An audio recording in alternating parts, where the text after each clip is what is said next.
Petrol diesel ಬೆಲೆ ಏರಿಸಿದ ಕಾಂಗ್ರೆಸ್ ಸರ್ಕಾರಕ್ಕೆ petrol diesel ಬೆಲೆ ಏರಿಸಿದ ಕಾಂಗ್ರೆಸ್ ಸರ್ಕಾರಕ್ಕೆ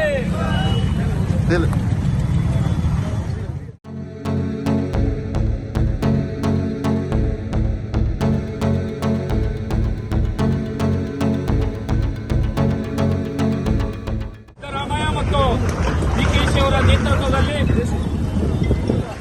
1 ವರ್ಷ 2 ತಿಂಗಳಿಂದ ಈ ಸರ್ಕಾರ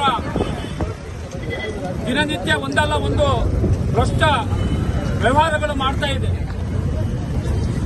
ಉದಾಹರಣೆಗೆ ವಾಲ್ಮೀಕಿ ನಿಗಮದಿಂದ 189 ಕೋಟಿ ರೂಪಾಯಿಯನ್ನ ಈಗಾಗಲೇ ವರ್ಗಾಯಿಸಿ ಸಿಬಿಐ ತನಿಖೆಗೆ ಒಳಗೊಂಡಿದೆ. ಅದರ ನೈತಿಕತೆ ಹೊತ್ತು ಆ ಮುಖ್ಯಮಂತ್ರಿ ಸ್ಥಾನದಲ್ಲಿ ಇರುವಿಕೆ ಯೋಗ್ಯರೇ ಅಲ್ಲ ಸಿದ್ದರಾಮಯ್ಯನವರು. ಹಾಗಾಗಿ ಮತ್ತೆ SC ST ನಿಗಮದ 12,000 ಕೋಟಿ ರೂಪಾಯಿಯನ್ನು ಅವ್ಯವಹಾರ ಮಾಡಿದ್ದಾರೆ. ಹಾಗೆ ಒಂದಲ್ಲ ಒಂದು ಭ್ರಷ್ಟಾಚಾರದಲ್ಲಿ ಮುಳುಗಿದಂತ ರಾಜ್ಯ ಸರ್ಕಾರ ಈಗಾಗಲೇ ಮೊನ್ನೆ ಅಷ್ಟೇ ತೈಲ ಬೆಲೆ ಮೇಲೆ ಇರುವ ಸುಂಕಕ್ಕಿಂತ ಹೆಚ್ಚು 3.5 ರೂಪಾಯಿಯನ್ನ ಹೆಚ್ಚುವರಿ ಮಾಡಿದೆ. ಆ 3.5 ಡೀಸೆಲ್ ಮತ್ತು ಪೆಟ್ರೋಲ್ಗೆ ಏರಿಸಿದಿಂದ ಎಲ್ಲ ದಿವಸದ ದಿನಸಿಗಳು ಬೆಲೆ ಏರಿಕೆ ಗಗನಕ್ಕೆ ಏರ್ತಾ ಇದೆ. ರಾಜ್ಯ ಸರ್ಕಾರದ ರಾಜ್ಯದ ಜನತೆಗಳು ಬೆಲೆ ಏರಿಕೆಯಿಂದ ತತ್ತರಿಸಿ ಹೋಗಿದ್ದಾರೆ. ಹಾಗಾಗಿ ಇವತ್ತು ಯಾವುದೋ ಒಂದು ಭಾಗ್ಯದ ಹೆಸರು ಕೊಟ್ಟುಬಿಟ್ಟು ಮೇಲಿಂದಾಗಿ ಈಗ ಸ್ಟ್ಯಾಂಪ್ ಪೇಪರ್ ಇರಬಹುದು, ಇವತ್ತು ನಮ್ಮ ಕರ್ನಾಟಕ ಸರ್ಕಾರದಲ್ಲಿ 4,000 ರೂಪಾಯಿ ಕೃಷಿ ಸಮ್ಮಾನ ಯೋಜನೆಯಲ್ಲಿ ಕೊಡ್ತಾ ಇದ್ರು, ಅದನ್ನ ಕಿತ್ಕೊಂಡು ಈ ಕಡೆ ಕೊಡುವಂಥದ್ದು. ಅದೇ ರೀತಿ ಮದ್ಯದ ಬೆಲೆ ಇರಬಹುದು, ಅದೇ ರೀತಿ ಬೇರೆ ಬೇರೆ ತೆರಿಗೆಗಳಲ್ಲಿ ಹೆಚ್ಚು ಮಾಡಿ ಈ ರೀತಿ ಅಂದ್ರೆ 50 ಪೈಸೆನೆ ಹಾಕಿ ಅದೇ ಅವ್ರ ತಟ್ಟೆಯಿಂದ 50 ರೂಪಾಯಿಯನ್ನು ಕಿತ್ಕೊಳ್ಳುವಂಥದ್ದು. ಇಂಥ ಒಂದು ನೀಚ ಕೆಲಸಕ್ಕೆ ಕಾಂಗ್ರೆಸ್ ಸರ್ಕಾರ ಇಳಿದಿದೆ. ನಿಜವಾಗ್ಲೂ ಜನಸಾಮಾನ್ಯರು ಅರ್ಥ ಮಾಡ್ಕೊಳ್ಬೇಕು, ನಾವು ಎಷ್ಟು ದೊಡ್ಡ ತಪ್ಪು ಮಾಡಿದ್ದೇವೆ ಕಾಂಗ್ರೆಸ್ ಅನ್ನು ಅಧಿಕಾರಕ್ಕೆ ತಂದು. ಮುಂದಿನ ದಿನಗಳಲ್ಲಾದರೂ ತಾವು ಎಚ್ಚೆತ್ತುಕೊಂಡು ಇಂಥ ನೀಚ ಸರ್ಕಾರವನ್ನು ಇನ್ನೆಂದು ಕರ್ನಾಟಕದಲ್ಲಿ ಮುಂದೆಂದು ಈ ಕಾಂಗ್ರೆಸ್ ಸರ್ಕಾರ ಬರಬಾರದು. ಆ ರೀತಿಯಲ್ಲಿ ಅವರಿಗೆ ಬುದ್ಧಿಯನ್ನು ಕಲಿಸಬೇಕು ಮುಂದಿನ ದಿನಗಳಲ್ಲಿ. ಹಾಗೂ ಈ ರೀತಿ ನಾವೇನು ಇವತ್ತು ನೋವನ್ನು ಅನುಭವಿಸ್ತಿದ್ದೇವೆ, ಇದು ಇನ್ನೂ ನಾವು ಈ ಸರ್ಕಾರವನ್ನು ಮುಂದುವರಿಲಿಕ್ಕೆ ಬಿಟ್ರೆ ಇನ್ನೂ ಹೀನಾಯವಾದ ಜೀವನವನ್ನು ನಮ್ಮ ಅಮಾಯಕ ಜನರು ಬಡವರು ಅನುಭವಿಸಬೇಕಾಗ್ತದೆ. ಆ ಕಾರಣದಿಂದ ಪ್ರತಿಯೊಬ್ಬರಿಗೂ ಕೂಡ ಕಿರುಕುಳವನ್ನು ಕೊಡ್ತಾ ಇದೆ.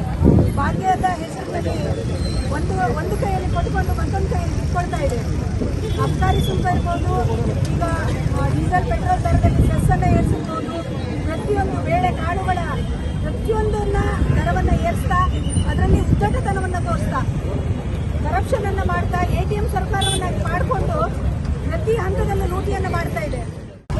ಮಾನ್ಯ ಸಹಾಯಕ ಆಯುಕ್ತರಿವರ ಮೂಲಕ ಮಾನ್ಯರೇ, ವಿಷಯ ಕಾಂಗ್ರೆಸ್ ನೇತೃತ್ವದ ರಾಜ್ಯ ಸರ್ಕಾರ ಪೆಟ್ರೋಲ್ ಡೀಸೆಲ್ ಬೆಲೆ ಏರಿಕೆ ಮಾಡಿರುವುದನ್ನು ಹಿಂಪಡೆಯುವುದರ ಕುರಿತು ರಾಜ್ಯದಲ್ಲಿ ಆಡಳಿತ ನಡೆಸುತ್ತಿರುವ ಕಾಂಗ್ರೆಸ್ ಸರ್ಕಾರ ಪೆಟ್ರೋಲ್ ಡೀಸೆಲ್ ಬೆಲೆಯನ್ನು ದಿಢೀರ್ ಏರಿಕೆ ಮಾಡಿ ಜನಸಾಮಾನ್ಯರ ಮೇಲೆ ಹೊರೆ ಉಂಟು ಮಾಡಿದೆ. ಸರ್ಕಾರದ ವಿರುದ್ಧ ಇವತ್ತು ಎಲ್ಲರೂ ಜೊತೆ ಸಹಕಾರದೊಂದಿಗೆ ಇವತ್ತು ಹೋರಾಟವನ್ನು ಮಾಡುವಂತ ಕೆಲಸ ಇವತ್ತು ಮಾಡ್ತಾ ಇದೆ. ಯಾಕಂದ್ರೆ ಇತಿಹಾಸ ಕಾಣದೇ ಇರತಕ್ಕಂತ ಯಾವತ್ತು ಯಾವ ಸರ್ಕಾರನೂ ಇವತ್ತು ಜಾಸ್ತಿ ಮಾಡದೇ ಇರತಕ್ಕಂತ ಇವತ್ತು ಪೆಟ್ರೋಲ್ ಮತ್ತು ಡೀಸೆಲ್, ಕೇವಲ ಪೆಟ್ರೋಲ್ ಡೀಸೆಲ್ ಅಲ್ಲ, ಇವತ್ತು ವಾಣಿಜ್ಯ ತೆರಿಗೆ ಆಗಿರ್ಬೋದು, ಇವತ್ತು ಸಾಮಾನ್ಯರಿಗೆ ಸಿಗ್ತಕ್ಕಂತ ಬಾಂಡ್ ಪೇಪರ್ 100 ರೂಪಾಯಿದಿಂದ ಇವತ್ತು 500 ರೂಪಾಯಿಗೆ ಮಾಡುವಂತ ಕೆಲಸ ಇವತ್ತು ಈ ಭ್ರಷ್ಟ ಸರ್ಕಾರ ಕಾಂಗ್ರೆಸ್ ಸಿದ್ದರಾಮಯ್ಯ ಸರ್ಕಾರ ಮಾಡುವಂತ ಕೆಲಸ ಮಾಡಿದೆ. ಇವತ್ತು ಕೇವಲ ಅದೊಂದಲ್ಲ, ಅಬಕಾರಿ ಶುಲ್ಕ ಆಗಿರ್ಬೋದು, ಇವತ್ತು ಬಾಂಡ್ ಪೇಪರ್ ಇವತ್ತು 100 ರೂಪಾಯಿ ಸಿಗ್ತಕ್ಕಂಥ ಬಾಂಡ್ ಪೇಪರ್ ಇವತ್ತು 500 ರೂಪಾಯಿ ಮಾಡಿರ್ತಕ್ಕಂಥದ್ದು. ಅದ್ರ ಜೊತೆ ಇವತ್ತು ಸಬ್ರೆಸ್ಟ್ರು ಮಾರ್ಗಸೂಚಿ ಇವತ್ತು 1ಕ್ಕೆ 3 ಪಟ್ಟು ಮಾಡುವಂತ ಕೆಲಸ ಮಾಡಿದ್ದಾರೆ. ಸಾಮಾನ್ಯರಿಗೆ ಸಿಗುವಂತ ಕರೆಂಟ್ TC ಎಲ್ಲಾ ಸರ್ಕಾರ ಯಾವ ಸರ್ಕಾರ ಬಂದ್ರು ಕೇವಲ 10,000 ರೂಪಾಯಿ ಇಂದ TC ಸಿಗುವಂತ ಕೆಲಸ ಬಡ ರೈತರಿಗೆ ಮಾಡ್ತಾ ಇತ್ತು. ಇವತ್ತು ಬಡ ರೈತರಿಗೆ 3 ಲಕ್ಷದಿಂದ 6 ಲಕ್ಷ ತುಂಬುವಂತ ಕೆಲಸ ಇವತ್ತು ಭ್ರಷ್ಟ ಸಿದ್ದರಾಮಯ್ಯನವರ ಸರ್ಕಾರ ಇವತ್ತು ಕಾಂಗ್ರೆಸ್ ಸರ್ಕಾರ ಮಾಡಿರ್ತಕ್ಕಂಥದ್ದು. ಕೇವಲ 1-2 ಉದಾಹರಣೆ ಅಲ್ಲ, ಇವತ್ತು ಎಲ್ಲಾ ಭಾಗದಲ್ಲಿ ಇವತ್ತು ಬೆಲೆ ಏರಿಕೆಯನ್ನು ಮಾಡುವಂತ ಕೆಲಸ ಮಾಡಿದ್ದಾರೆ. ಈ ಸರ್ಕಾರ ಯಾವ ದಿವಸ ಬಂತು, ಇವತ್ತು ಆ ದಿವಸದಿಂದ ಎಲ್ಲಾ ದಿನಸುಗಳ ಮೇಲೆ ಎಲ್ಲಾ ಇಲಾಖೆಗಳ ಮೇಲೆ ಒತ್ತಡ ಏರಿ ಇವತ್ತು ಅದನ್ನ ಜಾಸ್ತಿ ಮಾಡುವಂತ ಕೆಲಸ ಇವತ್ತು ಭ್ರಷ್ಟ ಕಾಂಗ್ರೆಸ್ ಸರ್ಕಾರ ಮಾಡ್ತಾ ಇದೆ.